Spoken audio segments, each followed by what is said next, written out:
은혜 다시 일어서게 하는 힘, 오늘 18번째입니다. 제목을 짓고도 제가 역시 멋있다. 죽음의 고난이 와도 부활의 꽃은 핍니다. 사순절을 보내고 있는데 참 모든 것들이 다 함축되어 있는 의미라고 할 수 있습니다. 오늘 저는 새벽 4시에 기상했거든요. 꿈에 얼마나 놀랐는지. 그냥 다 마치고 종식돼서, 코로나가 종식돼서 성도들이 예배를 오는데 혼자 와도 괜찮은데 양쪽 손에 2분씩 모시고서 막 들어오는데 막 사모님이고 목회팀이 앉을 자리 없다고 막 그냥 얼마나 그냥 왔다 갔다 하는지. 그래서 제가 막 이 설교를 하려고 섰다가 너무 막 그래서 나도 나가서 막 자리를 정리하고 이런 꿈을 꾸었습니다. 직업병이라고 많은 사람들이 하는데 제 안에는 거룩한 열망이 있고 속히 다시 만나서 마음껏 마스크 내려놓고 예배할 날을 갈망하고 있습니다. 여러분, 그리스도의 영광이 아니라 우리는 고난과 대속을 기다리는 사순절 렌트의 시간을 보내고 있습니다. 주님께서 지셨던 그 십자가를 우리도 지겠다고 하는 결단의 시간, 순종의 시간. 40일간의 이 시간은 그냥 우리의 인생이 태어나서 죽기까지 모든 것들이 함축되어 있는 시간이라고 할 수 있습니다. 그래서 우리는 우리의 삶을 절제하고 더욱 신앙적인 삶을 살고자 어떤 이는 말씀 가운데, 어떤 이는 금식하며, 또 어떤 이는 다른 어떤 것들을 절제하고 내려놓으면서 그렇게 살아가고 있는 것입니다.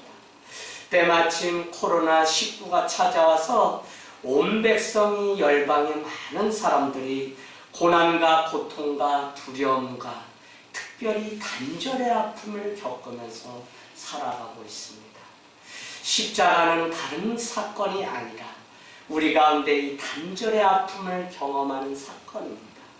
예수 그리스도는 이 많은 사람들과의 단절, 그런가 하면 무덤 안에 갇히는 그 단절과 같이 또 사람들에게 더 이상 인정받지 못하는 이 단절의 아픔을 겪었던 사건이 바로 십자가의 사건입니다. 우리가 그토록 어떻게든지 카톡으로도 연락하고 다 하지만 한 자리에 모일 수 없는 이 단절감이 얼마나 큰지. 그것 때문에 우리는 남자들은 군대를 가기도 하고 여자는 어머니의 품을 떠나서 시집을 가는 이런 일들을 통해 단절을 작게나마 경험을 했지만 모든 것이 기약을 알 수 없듯 약속 없는 이 단절은 얼마나 우리 삶의 괴로움인지 알 수 없다는 것입니다. 여러분, 우리는 이 시간 동안 자기 자신의 믿음을 복음 앞에 세워보고 가장 값진 인생으로 부활의 꽃으로 피워가는 그 영광을 다시 맛보게 되기를 원합니다. 우리는 성경을 보면 이스라엘 역사는 한결같이 순종의 역사라는 것을 알 수 있습니다. 축복이라고 그런 것은 결국은 순종함을 통해서 완성되는 역사가 이스라엘의 역사입니다.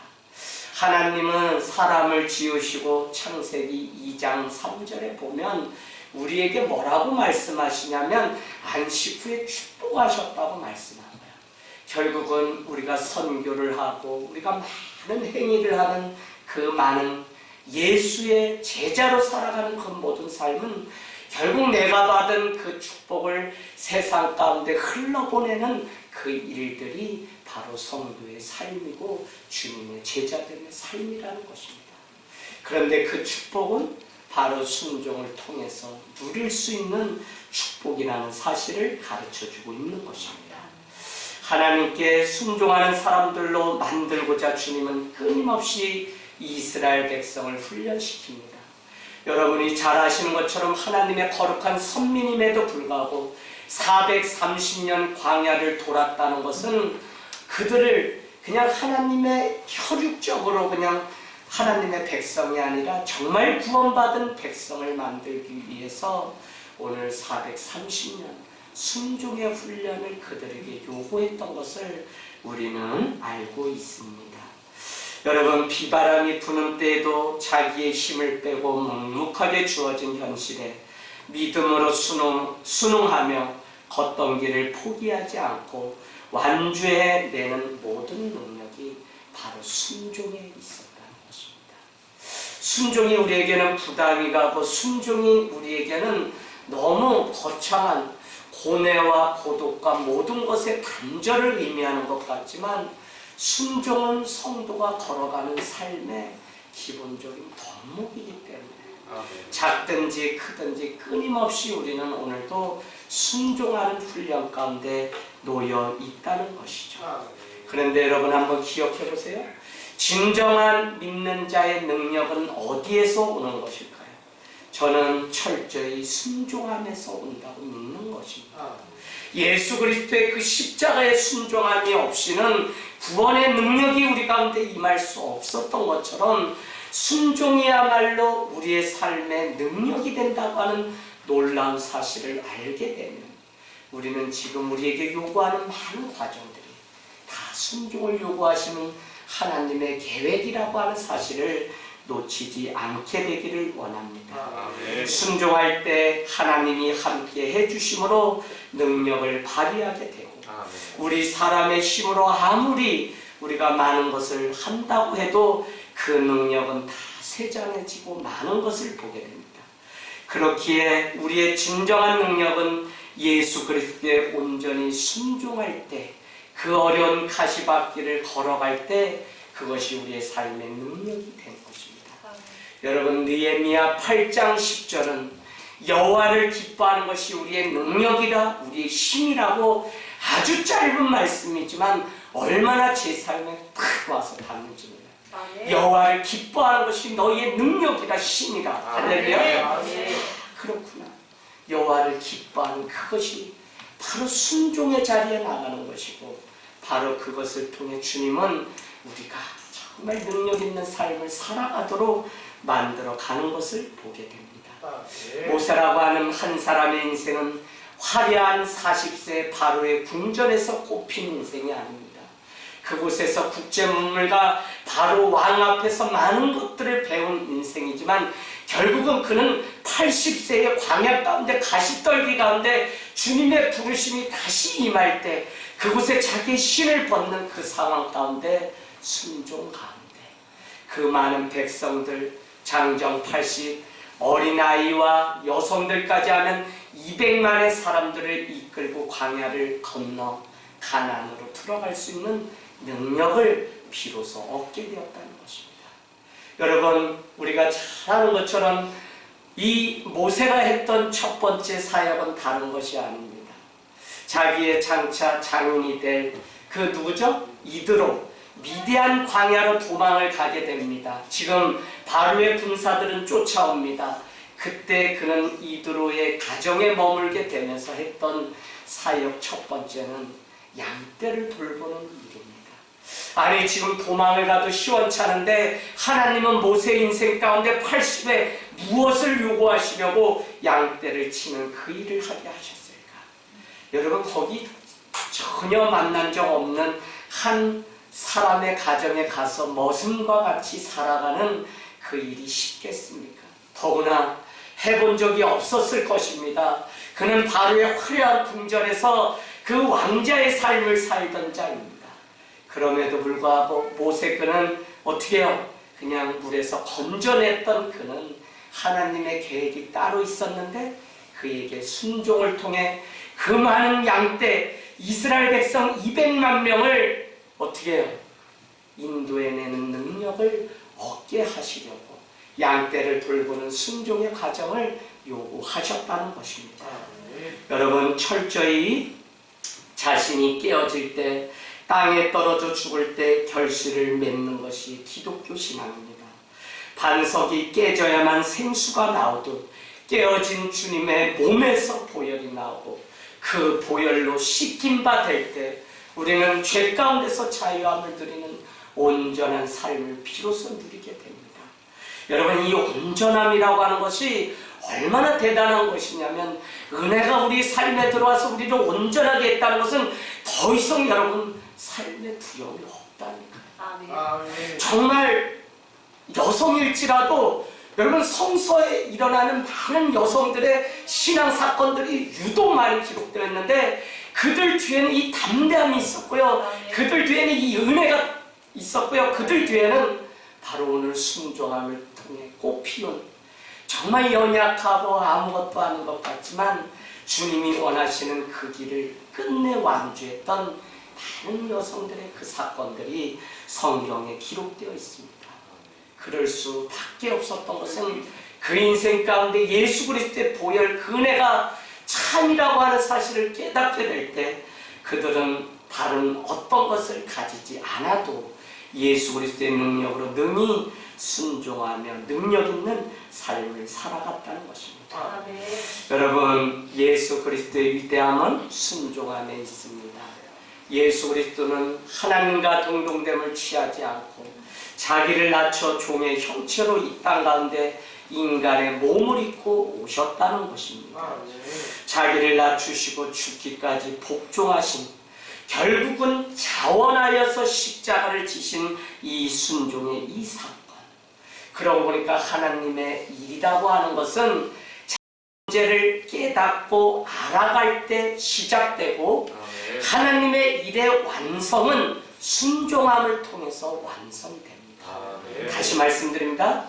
하나님의 일은 내가 누구인지 정체성을 깨달을 때부터 시작되고 하나님의 일은 주님 앞에 순종할 때 그 일이 하나님의 일로 맞춰지게 됩니다. 참 이 안에 놀라운.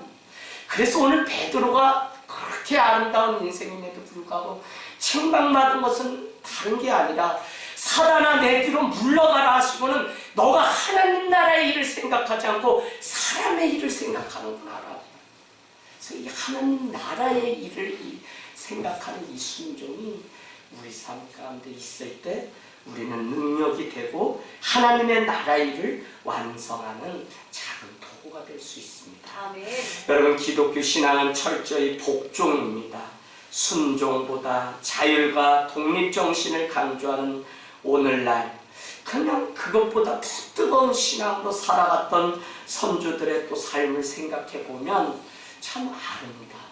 그럼에도 불구하고 하늘 땅 교회는 정말 주님의 은혜를 경험해서 누가 시켜서가 아니라 자발적인 순종과 자발적인 불편을 감당함을 통해서 세상에 빛이 되기를 원합니다. 여러분 우리가 감히 다 누릴 수 있어요. 다 모일 수 있어요. 다 할 수 있다니까요.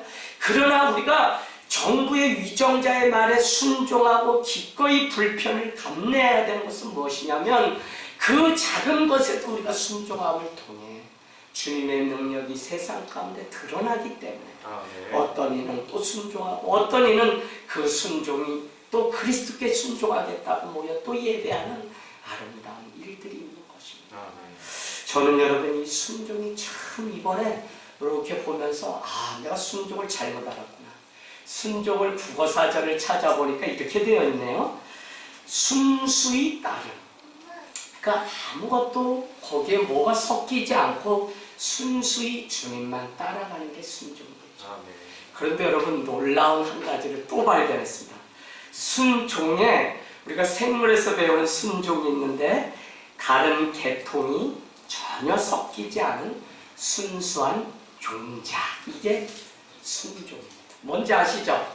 우리가 왜 씨앗을 막 교배하고 해가지고 여러 그죠? 만들고 할 수 있죠? 그러나 이 순종은 뭐냐면 아무것도 섞이지 않은 거. 참 주님이 원하시는 순종이 이것이구나. 내가 눈물을 흘리고 내가 아파하고 내가 지금 불편하고 내가 지금 힘들지라도 주님이 원하시는 순종 거기에 나는 아무것도 들어가서 첨가되어 있지 않은 그 상태. 그래서 저는 초심이 그래서 아름다운 것 같아요. 그때는 내가 가난하게 살아도 내가 내 이름 석자 이 땅에 묻혀서 없어져도 아니 하늘 땅 교회 하다가 망해도 나는 아무 후회하지 않고 그냥 주님께 걸어가겠습니다 했던 그 초심. 내가 오늘 그냥 밥 한 술 먹지 못해도 나는 주님이 가라고 하셨기 때문에 오늘 순종하겠습니다 하고 이 서울 삶을 정리하고 오산에 내려올 때 주셨던 그 주님, 그냥 논밭 위에 내가 그냥 가서 만날 수 있는 아이들이 있다면 거기가 교회고, 내가 그냥 어디 가서 비 피해서 아이들하고 삼삼오 그냥 이야기 나눌 수 있으면 난 그게 복음 전하는 일입니다. 하나님, 오산 땅에 뭘 해야 할까요? 기도하다가 오산이 가장 젊은 도시고 가장 작은 도시인데 직장에 간 그 어머니 아버지 기다리는 아이들 그냥 두지 말고 눈이 오나 비가 오나 그냥 운동장에 가서 5년 6년 오죽하면 아이들은 선생님한테 인사도 안 하는데 저 같은 사람한테는 1년 축구해보세요. 얼굴이 새까매집니다. 제가 지금 제 평생에 가장 하얗게 지금 보내고 있어요. 축구하러 운동장 나가야 되는데 코로나 때문에 애들을 볼 수 없어서 요새 때깔이 아주 좋아졌어요. 보통은 출생 배경이 강원도라서 그냥 오후 5시면 손을 들어도 버스도 안 쓸 정도로 새까만데, 쟤 또 소띠입니다. 소염을 주다가 저를 떨궜는지 아니 서울 생활을 그렇게 오래 해도 얼굴이 이렇게 까매요. 그런데 그 아이들이 그냥 와서 막 인사를 하니까 교장 선생님도 뭐 하시는 분인데 여기에 매일 오냐고 물을 정도로 그렇게. 그때 저의 초심은 그냥 집사람이 그냥 굶어 죽어도 난 그것도 아랑곳하지 않고 그냥 그거 하다가 안 되면 또 저기 밭에 나가서 땅 빌려가지고 뭐 농사도 져봤으니까 그렇게 그냥 목회하겠다. 그래서 여러분 아세요? 제가 때가 되면 한번 하겠죠? 저희는 원래 된장 수제비 끓여가지고 노숙자 사역하려고 요산에 하나님이 청와대에서 너무 높은 목회를 하고 대우를 받다 보니까 마음에 늘 괴로운 짐이 있었는데 좀 주의 길을 걸어가기 위해서 좀 좁은 길이 없을까 하다가 오산이라는 곳을 알게 됐는데 제 눈에 좁은 길은 논뚝길 걸어가는 게 좁은 길이었어요. 그래서 논밭이 있는 이곳에 와서 그래도 그 행복했던 그것으로 다시 돌아가는 그 순종이 저에게 있기를 날마다 놓치지 않고 기도하게 됩니다. 여러분, 억울해도 손해봐도 왜 교회만 이라는 많은 단서가 붙지만 그럴 필요 전혀 없습니다. 지금 우리가 어떻게 행하고 어떻게 행동하고 어떻게 순종하느냐가 더 나은 미래와 꿈을 이뤄가는 계기가 되기 때문에 그냥 주님이 지금은 다 완전히 납작 엎드려서 죽으라고 하는 때구나. 그래?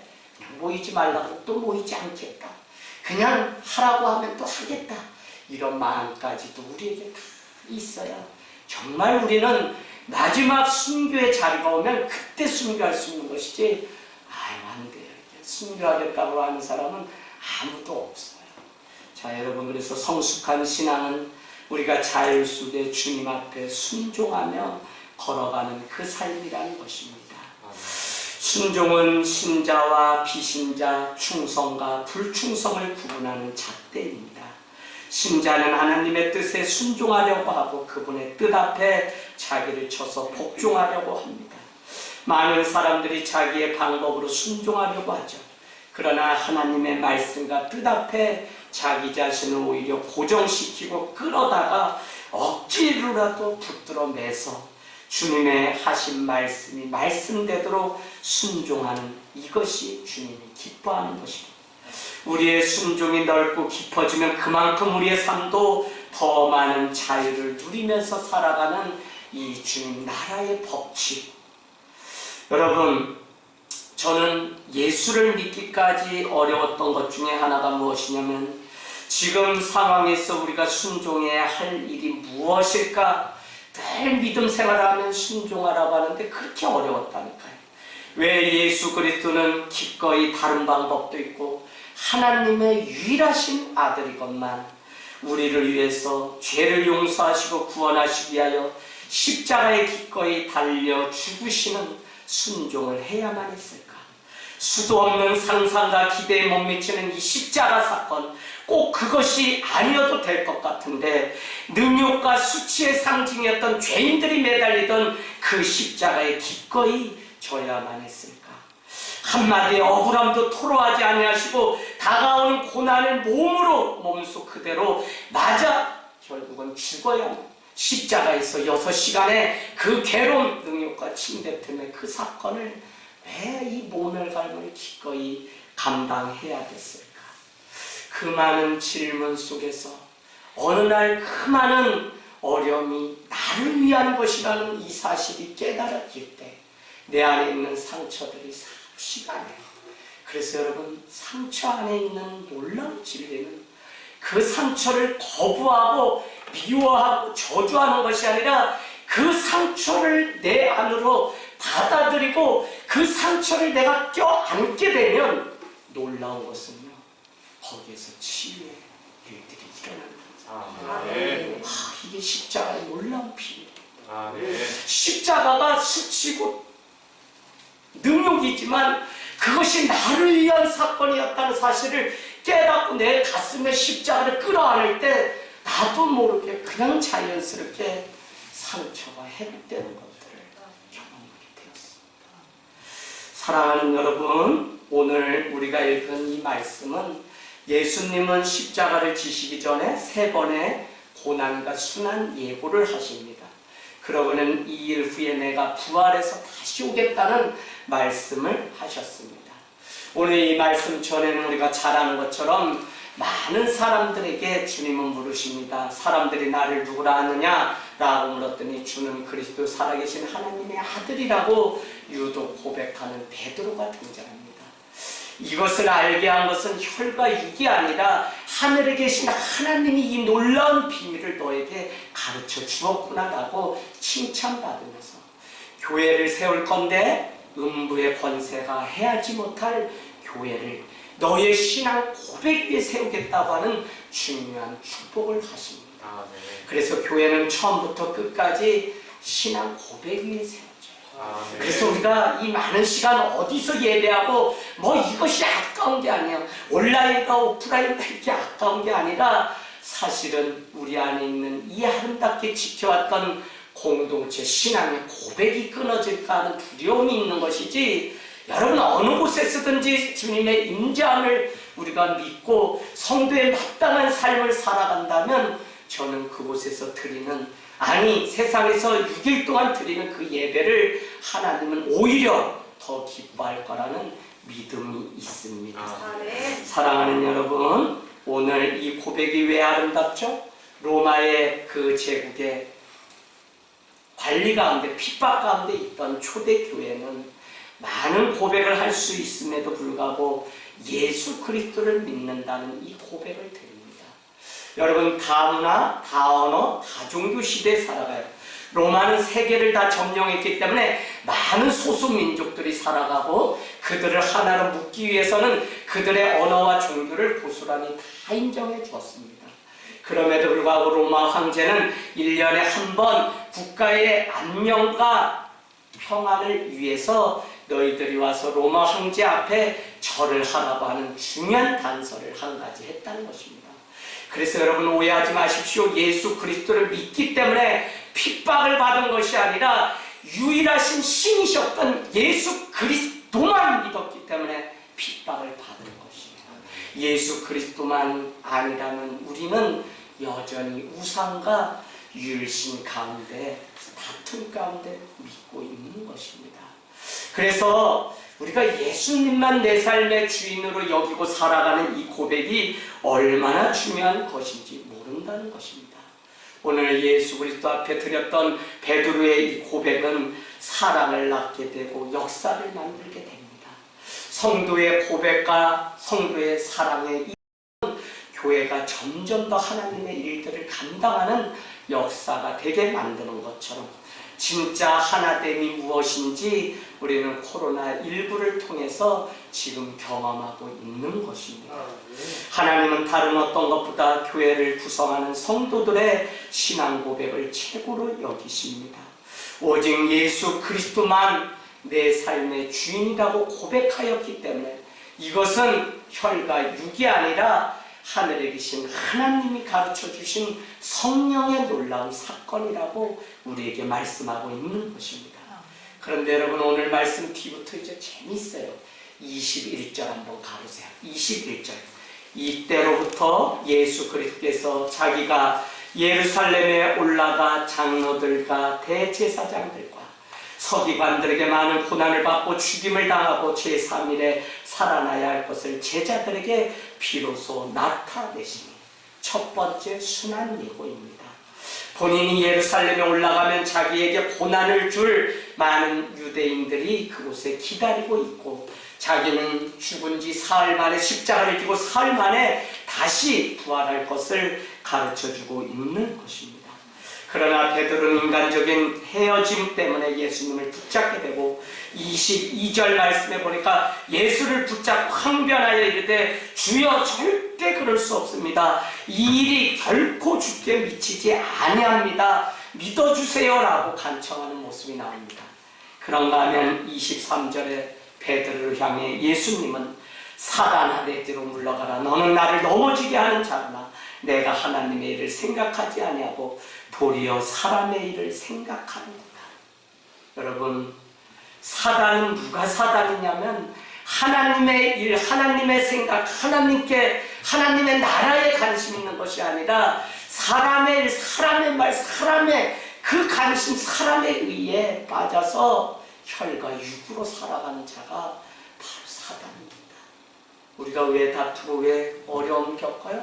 왜 세상이 정말 이렇게 한 번도 평화가 우리 가운데 없습니까? 사람의 일로 자꾸 끝나기 때문에 그래요. 교회가 왜 많은 다툼이 교회 안에서도 일어나고 있어요? 자꾸 하나님의 나라의 일을 사람의 일, 세상의 일로 바꾸기 때문에 그래요. 그래서 여러분께 말씀드렸습니다. 하나님은 순종하는 자, 겸손한 자를 들어 사용하시는데 사단은 지금도 순종의 자리에서 끄집어내려서 우리를 교만한 자리에 앉게 하시고 그 교만한 자를 사용하시려고 우리를 계속 너 잘났다로 만들어서 결국은 화를 만들게 하는 것이 사단이 만드는 일이에요. 오늘 예수 그리스도는, 주님은 이 사실을 알았기 때문에 자기의 수제자였던 베드로를 향하여 너는 사단이라고 그렇게 외치는 것을 보게 됩니다. 더 깊이 들어가면 요한 1서는 우리에게 뭐라고 말씀하시면 누구든지 예수 그리스도를 부인하는 자는 적그리스도라고 말씀하고 있습니다. 얼마나 우리의 신앙이 철저해야 되는지를 우리에게 가르쳐 주는데, 그것은 다른 것이 아니라 우리 삶에 예수 그리스도가 먼저 되지 않으면 그 사람이 적그리스도라는 거예요. 아니 그냥 저기 뭐 이상한 데 가가지고 드나들면 그 사람이 이단 적그리스도인지 알았더니 아니라는 거예요. 저는 참 우리가 살아가면서 순간마다 얼마나 많은 주님이 앉아야 될 그 왕자에 내가 앉아서 주인 행세하려고 하는지, 내가 적그리스도고 내가 이단일 수 있다는 생각을 늘 해보게 됩니다. 여러분, 조금까지만 해도 베드로의 신앙 고백을 칭찬하셨는데 지금 사단으로 둔갑되니 이것이 어찌된 영문입니까? 신앙 고백이 참됨이 점검되려면 그 마지막 순종의 관문이 반드시 기다리고 있습니다. 우리가 드린 많은 예배, 우리가 드린 많은 기도, 우리가 드린 많은 찬양이 참임을 증명해내려면 여러분의 삶의 자리에서 우리가 죽기까지 낮아져서 순종함이 있을 때 그것이 참된 고백이 될 수 있다는 거예요. 목회자로서도 오늘 말씀 전하지만 내가 이 말씀대로 살아내야만, 진실됨이 있어야만 내가 참된 주님의 말씀이 말씀되게 살고 전하는 것이지, 그렇지 않으면 제 개인적으로는 얼마나 많은 성도들을 앉혀놓고 속이는 사건과 같은 자인지 제 스스로 늘 묻는 질문 중에 하나입니다. 사랑하는 여러분, 주님의 제자로 살아가는 것이 어떤 것인지 오늘 말씀은 우리에게 가르쳐 줍니다. 24절에 보니까 누구든지 나를 따라오려거든 자기를 부인하고 자기 십자가를 지고 나를 따를 것입니다. 제자들이 생각하기에는 자기 앞에 이미 영광이 기다리고 있다고 했는데 자신이 믿었던 것과 너무 다른 이야기를 하십니다. 고난을 강조하며 예루살렘에 가면 십자가가 도리어 기다리고 있다고 말씀하고 있습니다. 눈앞에 지금까지 눈물을 닦아주고 영광이 기다릴 것만 같았는데 주님은 십자가의 순종함이 없이는 영광을 맞이할 수 없다고 말씀하고 있는 것입니다. 여러분, 주님의 제자, 하나님의 백성, 주님의 제자로 우리는 살아가는데 예수님의 삶의 방식을 따라가야 한다는 사실을 우리에게 강조하고 있습니다. 네. 우리가 세상 살아가면 세상 법대로 살아가고, 교회 와서 성도가 되고 예수 그리스도의 옷을 입으면 주의 말씀대로 살아가는 것이 마땅한 것입니다. 그럼에도 불구하고 우리는 순간마다 세상의 법 아래, 정말 사망의 그 법 아래서 신음하고 살아갈 때가 있어요. 생명과 사랑의 법 아래 살아가지 못할 때가 우리 스스로에게 있는 것을 보게 됩니다. 여러분, 예수님을 따라가는 것은 누구나 개방되어 있는 것입니다. 그러나 따르는데 필요한 조건 한 가지가 있다면 그것이 바로 순종이라는 것입니다. 하나님의 말씀에 순종하는 일은 너무 중요하죠. 우리는 또 여기 앉아있는 서로에게 순종함이 중요합니다. 주께 하듯 하라고 하는 그 마음을 잘 지켜서 서로에게 순종하는 것. 세상이 얼마나 팩팩한지 그냥 팍팍 해가지고 사람들이 요즘은 어디 가면 그렇게 막 이상한 눈으로 보고, 뭘 얘기하면 인사하는데도 싸우려고 막 해가지고 그냥 침묵이 요즘은 가장 좋은 때인 것 같아요. 안녕하세요 하는데 안녕하세요가 또 놀린 것처럼 생각해서 또 싸우려고 하는 분도 있고, 저 실제 경험해서 또 그렇다고 해서 안녕하지 않으세요 이렇게는 할 수 없잖아요. 그래서 그냥 침묵이 지금은 사순절 주님 따라 내 생각도 있고 내 주장도 있고 내 의견도 있지만 그냥 주님이 아시겠지. 그냥 내 안에는 주님이 긍휼히 여기셨던 그 마음만 가지고 그냥 걸어가자고 하는 것이 요즘 저의 고백입니다. 여러분, 자기 부정, 자기 십자가를 지는 이 순종, 자신의 주권을 하나님께 내려놓고 더 이상 내 삶의 주인이 내가 아니라 내려앉아서 주님이 내 삶의 주인이라고 모셔드리는 것, 이게 바로 순종이라니까요. 그리고 이게 얼마나 어려워요. 목회도 교회도 주님이 주인이시고 주님이 하시면 따라간다고 했는데, 순간마다 여기에서 자꾸 서운함이 들고 여기에서 왜 승질이 그렇게 자꾸 나요? 왜 날까요? 거철 왜 나요? 내가 하려고 하는데 안 따라주고 내 맹을 좀 몰라주고 좀 나도 죽겠는데 자꾸 뭐라고 하니까 승질이 여기서 막 올라온다니까요. 근데 알아요. 주님이 야, 너 안 죽었어. 아직도 네가 하려고. 교회 네가 주인. 내가 그래도 개척해가지고 여기까지 왔는데 뭘 한다고 좀 자꾸 뭐라고 해. 이 마음이 여기까지 박혀. 손톱만큼 그 자기 욕심 의가 달마다 올라오니까. 저는 우리 교회에서 가장 행복한 시간이 뭐냐면 저녁 기도. 그거 하면 장땡이 아주 잠이 얼마나 잘 오는지 하루 종일 죄짓고 막 승질 나가지고 어떻게 그냥 내가 먹이고 젖짜서 입히고, 또 성경대로 아브라함이 낳았다니까 내가 다 낳았는데 어떻게 아버지 마음도 이렇게 모르고 저렇게 그냥 수고했어요. 감사해 목사님 힘드시죠. 이러면 되는데 뭐라고 그냥. 그랬는데도 저녁에 그 한 시간, 짧은 시간인데 그냥 종일이 있었던 게 주마등처럼 지나가요. 그러면 주님이 그냥 마음 얼마나 청소를 싹싹싹싹 잘해주는지. 요거 묻어놨다가 하면 요것도 시간 걸리고 안에 여기 딱 붙어놓는.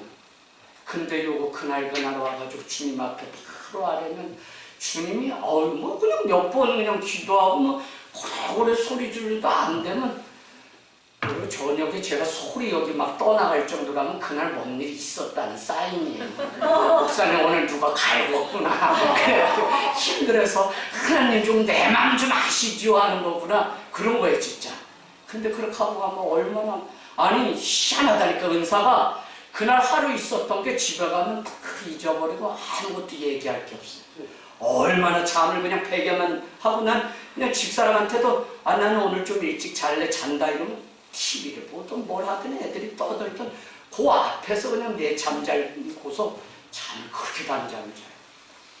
그랬더니 오늘은 또 이것도 코로나 다 마치고 났더니 감사하게 성도님들이 또 양쪽에 2사람씩 데리고, 어머, 나 이 건물을 어떻게 막 건물이 흔들리더라니까. 나 그래서 건물 기둥 잡으려고 새벽에 깨어났더니 4시. 아침에 녹화하고서 이렇게 했더니 막 잠이 몰려와요. 행복한 시간이죠. 어쨌거나 주님이 제 마음 가운데 날마다 요구하시는 것은 자기를 부인하고 십자가를 지는 그 일. 이 일은 저뿐만 아니라 여러분에게도 동일하게 요구하십니다. 25절 말씀 보니까 누구든지 제 목숨을 구원코자 하는 오히려 잃고 누구든지 나와 복음을 예수 그리스도와 복음을 위하여 자기의 목숨을 잃으면 그때는 주님이 알아서 구원해 주시는 하나님 나라의 이 법칙. 좀 이게 진짜 내 마음에 좀 와서 닿아서 내가 정말 주님 나라를 위해서 죽으면 주님은 살려준다니까 좀 죽을 수 없을까요, 여러분? 좀 죽으면 안 되나요? 좀 죽어주세요. 좀 죽자니까요. 좀 죽어야 돼요. 이 교회가 죽어야 되는데 지금도 그냥 우리가 이 팔뚝이 굵다고 그냥 얼마나 소리소리 고래고래하고 아주 막 억울하다고. 아유, 인간적으로 하면 억울하지. 그런데 말할 거 없어요. 아유, 주님은 이거보다 더 큰 억울함을 당하고도 바로 당신과 나 때문에 죽어주셨는데 뭐 그렇게 억울해가지고. 주님 뜻이 있겠죠, 이 시간도. 우리가 그 뜻을 발견하고 그 뜻 앞에 돌아가는 은혜가 있기를 원합니다. 여러분, 예수님을 따르는 자는 온 천하를 잃을지 모릅니다. 그러나 의의 면류관, 영광의 면류관, 생명의 면류관이 우리에게 보장되어 있습니다. 그렇기 때문에 우리는 세상의 방식이 아니라 하나님 나라의 방식. 아브라함이 이삭을 드렸고 하나님이 독생자 예수 그리스도를 드렸더니 오히려 사흘 만에 부활하시고 생명이 생명되게 하신 이 놀라운 진리를 우리가 깨닫게 되면 오히려 우리는 더 많은 것을 가지고 더 많은 것이 되려고 노력하는 것이 아니라 더 많은 것을 나누고 더 많은 것을 섬기는데 우리의 삶의 가치를 바꿀 때 거기에 세상 가운데 작게나마 주의 길을 걸어갈 수 있는. 그래서 여러분, 그것 때문에 여러분이 기도하고 그것 때문에 대학도 가고 그것 때문에 또 좋은 직장도 그것 때문에 좋은 배우자도 그것 때문에 우리가 하는 것이지 그것이 아니고 내 배 채우고 그러려면 살 배 터져요. 큰일 나요. 그래서 하나님 나라와 그 복음을 위해서 날마다 죽어지는 일들이 있기를 원합니다. 고난과 아픔은 받아들이기만 해도 절반은 치유됩니다 라고 하는 글귀. 도저히 원망의 자리에서 떠나지 못했던 내가 십자가 적어도 고난이고 아픔이었는데 어떻게 그 십자가가 나를 치유하는 일일까 많은 의문을 가지고 살아갔던 저에게 그 십자가가 아니면 나는 도저히 제 용서를 받을 수 없는 그만큼 죄인 중에 죄인이라는 사실. 나를 얼마만큼 사랑하냐면 독생자 예수 그리스도를 십자가에 달려 돌아가시게 해야만 내가 구원받을 수 있을 정도로 나를 사랑하시는 그 사건이 십자가라는 이 십자가의 양명성 때문에 죄인인 동시에 버릴 수 없는 사랑하는 그 아들이라는 이 사실을 깨닫게 될 때 그냥 나에게 있었던 그 과거 역사 고스란히 끌어안고 걸어갈 때 주님의 십자가의 그 아픔이 나에게 딱 와닿을 때 거기에서 오는 치유와 이 자유함 때문에 여러분 그것 때문에 목회하고 그것 때문에 오늘도 그리스도인의 삶을 다시 일어나서 걸어가게 되는 줄로 믿습니다. 신앙생활하는 것 자체가 십자가를 지는 일. 좋은 일만 있을 수 없지만 때로는 주님의 십자가 때문에 형편없는 월급을 받기도 하고 때로는 입사 자체가 거부되기도 하고 때로는 우리가 많은 그 어려움 가운데 봉착해서 세상 가운데 경쟁력 없는 사람처럼 나고되기도 될 때가 있습니다. 그럼에도 십자가는 모든 것을 희생하고 모든 것을 잃는 것이기에 결국은 주님은 무덤에 아무것도 없는 채 부활하신 뒷무덤이기에 우리는 주님을 따른다면 아무것도 없으니 세상을 굴리는 이 공명을 바로 알고 아무것도 누리지 않고 아무것도 주장하지 않고 아무것도 없는 교회와 성도의 삶이 되기를 원합니다. 여러분 오늘 우리가 살아가는 자리도 똑같은 것 같아요. 그냥 내 인생 주님 앞에 순종하기 위하여 말씀의 반석 위에 세우면서 걸어가는 것이죠. 아내가 남편에게 순종하는 이 쉽지 않습니다. 행복이 유지된다니까. 남편이 아내에게 복종하는 일은 더 어려워요. 그러나 그래야만 사랑이 됩니다. 저도 올해 20주년이에요. 여러분 20주년 9월 15일 9.11 테러가 일어나던 해에 결혼했어요. 9.11 테러 일어나고 4일 만에 9월 15일 결혼하고 신혼여행을 처음 비행기 타고 가냐 마냐 그럴 때 저는 믿음으로 요때가 기회다 하고 가서 인도네시아, 싱가포르 두 나라를 저렴하게 오히려 다녀온 적이 있습니다. 여러분 20년 저도 이렇게 살아보니까 사랑과 공경이 빠지면 참 어려워요. 뭐 다 이뻐 보이겠어요? 그러나 그렇지 않죠. 그러다가도 그저 순종하고 이 사람이 나를 위해서 고생하고 나를 위해서 뭘 하는 이것을 알게 되면 마음에 진심으로 와 닿으면 그때 진짜 이뻐 보이더라니까요. 아우, 이 신기해요 이게. 이뻐 보여 사는 이뻐 보여. 어떻게 나랑 한 집에서 사는지 어떨 땐 신기해요. 어제 사모님 좋은 날이잖아요. 마음에 아침에 일어나서 에휴 저 여자를 낳아준 어머니가 귀한 거지. 어머니 낳아주셔서 감사해요 하고 전화했더니 어머니가 그냥 뭐 한 2달 가까이 교회 못 나가시고 이러니까 그냥 그러세요. 꼭 보고 싶으세요? 아니 자녀 얼마 전에 왔다 갔는데 어머니가 20년 만에. 내가 강원도 사람이라 어머니 드세요. 안 먹네. 어머니 드세요. 강원도는 3번 권하는 게 미덕이라니까요. 아, 이 사람은 나를 괴롭히려고 우리 집에 장가 왔나? 이러실 정도로 이북분이세요. 야 어머니가 카톡을 주셨는데 내가 사이 하나님 잘 얻었지. 감사해 잘 먹었어. 난 그냥 세상을 다 얻은 것 같아요. 어머니가 그러니까 또 더 사랑해 주고 싶다니까 누구 집사람 감사해. 여러분 자녀는 부모에게 복종할 때 꿈이 자라고요. 그러나 더 중요한 것은 먼저 주님께 복종하는 삶, 살아가는 것입니다. 오늘 말씀의 결론은 순종이란 성실함입니다. 현재 내가 살아가는 자리에서 거창한 뜬구름이 아니라 내 자리에서 작은 일에 순종하며 걸어가는 그것. 김병삼 목사님이 쓰신 글귀를 여러분께 소개하고 마치겠습니다. 성실함이란 어느 마을에 빵집이 4개 있는데 그 빵집에 다 이렇게 글귀가 써 있다는 것입니다. 첫 번째 가게는 우주에서 가장 맛있는 빵집입니다. 두 번째 가게는 세계에서 가장 맛있는 빵집입니다. 세 번째 집은 우리나라에서 가장 맛있는 빵집입니다. 네 번째 집은 우리 동네에서 가장 맛있는 빵집입니다. 여러분은 이 빵집 4집 중에 어느 집이 가장 신뢰가 가세요? 원래 집이 우주에서? 전 세계에서. 여러분 아침에 빵을 사는데 세계적이고 우주적일 필요가 뭐 있습니까? 지금 살아가는 것도 피곤해 죽겠는데 그냥 우리 동네에서만 가장 맛있어도 충분한 것이죠. 성실함이란 어느 거창한 구호가 아니라 우리가 속한 곳에서 그냥 성실하게 내게 주어진 길을 묵묵히 걸어갈 수 있는 그것.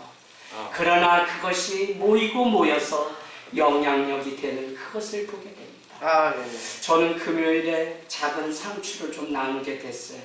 제가 어느 날 알게 된 한 분이 계신데 고향에 같은 면이지만 다른 골짜기에 세워진 벌써 목사님이 그 고향에 오신 지가 20몇 년 전라도 분이신데 대학원을 졸업하시고 강원도에서 목회하는 게 쉽지 않아요. 저도 강원도기 때문에 강원도 사람의 성향을 알기 때문에 오히려 안 간다니까요. 대접 못 받아요 진짜. 그런데 어느 날 우리 어머니가 아버지가 훌륭하신 목사님이 계시다. 그래서 물어봤더니 부곡 장로교회 목사님이세요. 그래서 그 목사님이 누구신가 하고 제가 했더니 그냥 작은 카페 운영하면서 이렇게 그냥 다음에 있는 카페를 운영하시는데 성도들과 그냥 이렇게 보듬어서 20몇 년 젊은 나이에 오셔서 이제는 머리가 하얀 50대가 되셨더라고요. 그러다 서로 연락하고 알게 되고 그 목사님 만나려고 교회 앞에 갔더니 또 신방 가시고 안 계시고 그래 못 만나다가 지난번에 이렇게 갔다가 농협에서 만났는데 서로 그냥 초면이지만 딱 알게 됐어요. 그래서 그곳에서 얼마나 신나게 제가 목사님 감사합니다. 고향 땅이 좋은 교회. 아니 저 횡성 군에서 이 교회 목사님이 마을을 위해서 얼마나 그 시골에서 무슨 뭐 그냥 하루에 두세 대밖에 버스가 가지 않는데 거기에 무슨 사람들을 위해서 그냥 냉차를 끓여다 놓고 거기에 막 소독제를 내놓고 또 농사지은 이런 상추 같은 거를 필요하시면 가져가라고 하고 졸업식장에 가서 그냥 라면이라도 막 20박스씩 쌓아놓고 이러면서 그냥 마을 섬기고 그 생활하면서 1년에 한 명씩 늘어서 몇십 명의 성도와 목회하시기는 참 너무 마음 이렇게 보면 막 좀 여러분 성실함이란 바로 이런 겁니다. 그냥 내가 있는 자리에 변함없이 그냥 그 길을 갔더니 어느 날 그것이 작은 영향력이 되어서 여러분 거창한 막 세계 이게 아니라 여기에서 내가 살아가는 삶이 모여서 하나님의 나라가 되니까 그래서 우리는 오늘 있는 자리에서 어렵고 힘들고 입을 덮고 늦잠 자는 아들 저 때리고 싶지만 때리지 말고 그냥 사랑함으로 그래도 우리 집에서 태어나줘서 고맙다. 집 안 나가서 고맙다. 또 이렇게 얘기하면 뭐라 그래 아들이? 아빠 내가 탈선 안 하고 학교 다니니까 치킨 사라. 그래서 왜 사냐 이놈아 그랬더니 아빠 중학교까지는 의무교육인데 내가 학교 다녀주니까 얼마나 고마워. 나 학교 안 가고 내가 탈선하면 아빠 의무교육 이행 안 했기 때문에 쇠고랑 차요. 아들아 고맙다. 학교 다녀줘서 또 치킨 먹고 내가 뭐 저도 먹을 건수 찾고 있을 때 아들의 형편없는 얘기. 그럼 그게 또 안 승질 날 때는 진짜 저 때리고 싶지만 또 제가 먹고 싶으니까 또 아들 재치 있네 사랑스럽네 어떻게 이런 아들이 태어났어요. 요즘 또 쌀 2자루가 없어졌어요. 그래서 고향에 어머니가 분명히 줬는데 어디 갔나 했더니 어머 아이들이 6주 7주 되는 사이에 집에서 삼식이가 아니라 애들이 한참 사식이 아주 먹어요. 엄청 먹어요. 그런데 쌀 2자루가 다 없어졌어요. 애들이 자는 거 보면 아주 말은 안 들어도 이 포동포동 살이 쪄서 알가지 같은 나 막 살 깨물어 먹고 싶다니까 얼마나 살이 통통하게 쪘는지. 그래도 이렇게 나와서 또 기도하고 이러면 아유 저게 그래도 들은 게 있다고 기도하는 거죠. 어린애가 기특하죠. 예. 여러분 성실함 정말 주님 앞에 우리가 순종은 다른 게 아니라 오늘 내게 주어진 길을 걸어가는 것 죽어가는 모든 것을 사랑해야지라고 하는 윤동주의 서시의 그 한 구절처럼 죽어가는 영혼을 향하여 성실하게 바라봐주는, 손잡아주는, 말해주는 그것이 고마워요, 괜찮아요, 감사해요. 다 집사님 계셔서 고마워요. 여러분의 삶 가운데 언어의 온도가 한 주 뜨겁게 되기를 주님의 이름으로 부탁을 드립니다. 아멘.